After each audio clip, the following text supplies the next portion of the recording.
Welcome students. इस video में बात करेंगे national income accounting part number 22 personal income. Personal income के अंदर कौन कौन से क्राइटेरिया आते हैं, कौन कौन से कंसिडर करे जाते हैं इनकम, और पर्सनल इनकम क्या होती है, इस बारे में हम यहाँ पे बात करेंगे। सबसे पहले बात करते हैं पर्सनल इनकम की डेफिनेशन की। पर्सनल इनकम बेसिकली वो इनकम होती है जो एक्चुअली हाउस होल्ड या इंडिविजुअल्स ने अलग अलग सोर्सेज के द्वारा रिसीव करी है प्रॉपरली, जिसमें हम फैक्टर इनकम भी और ट्रांसफ़र इनकम दोनों, फैक्टर ऑफ सर्विसेज को इंक्लूड करके भी और ट्रांसफ़र ऑफ पेमेंट्स वगैरह उन इनकम को भी ट्रांसफ़र इनकम को भी हम यहाँ पे कंसिडर करते हैं। सो पर्सनल इनकम एक इनकम है, सोर्स है, इनकम सोर्स है जो इंडिविजुअल्स और हाउस होल्ड के द्वारा अलग अलग सेक्टर से, अलग अलग सोर्सेज से क्रिएट करी जाती है।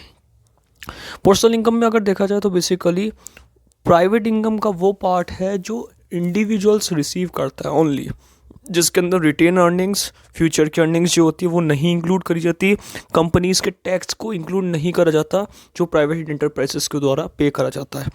तो रिटेन अर्निंग्स और कॉर्पोरेट टैक्स, कॉर्पोरेट यानी कि कंपनीज़ के टैक्स जो होंगे वो यहाँ से एक्सक्लूडेड होंगे, यानी कि इसके अंदर इंक्लूड नहीं होंगे। तो जब भी पर्सनल इनकम कैलकुलेट करा जाएगा तो प्राइवेट एंटरप्राइजेस की जो रिटेन अर्निंग्स है, फ्यूचर की अर्निंग्स है, कंपनीज के टैक्सेस है, इनको इंक्लूड नहीं करा जाएगा and not receive by house hold. So basically जब हम पर्सनल इनकम कैलकुलेट करते हैं तो प्राइवेट इनकम में से कॉर्पोरेट टैक्स और रिटेन अर्निंग्स को हटा देते हैं। खुद की इनकम पर्सनल इनकम होती है जिसमें प्राइवेट इनकम में से कॉर्पोरेट टैक्स और रिटेन अर्निंग्स डिडक्ट करे जाते हैं, लेस करे जाते हैं। इससे हम पर्सनल इनकम कैलकुलेट ईजिली कर सकते हैं।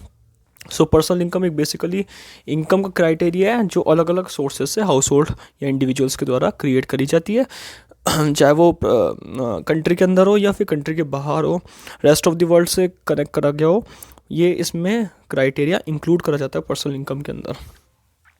और पर्सनल इनकम प्राइवेट इनकम का वो पार्ट है जो इंडिविजुअल्स रिसीव करते हैं, यानी कि खुद की इनकम हो गई पर्सनल इनकम, जिसमें से हमने बाकी चीज़ें लेस कर दी, हमने बाकी टैक्सेस लेस कर दी, हमने अर्निंग्स, रिटेन अर्निंग्स लेस कर दी। इस तरीके से हम पर्सनल इनकम को कैलकुलेट करते हैं।